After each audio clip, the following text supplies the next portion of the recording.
Do your video cuts feel harsh and boring when switching from one scene to another? Do not worry. In this CapCut tutorial for beginners, you will learn how to add a flash transition in CapCut Mobile to make your edits look energetic and clean. First, open your video project and tap on the small white transition icon between your two video clips.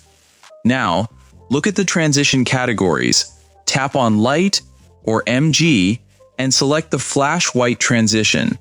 Drag the duration slider down to around 0.3 seconds. A shorter duration creates a quick, high-energy transition.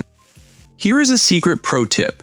For high-quality CapCut video editing, tap on Audio, select Sound FX, search for Flash, and place a camera flash sound effect right under the transition. This gives your cut a powerful, realistic impact. Now, tap on the check mark and press play to review your smooth flash transition. To continue learning from our full course, check the playlist link in the description below.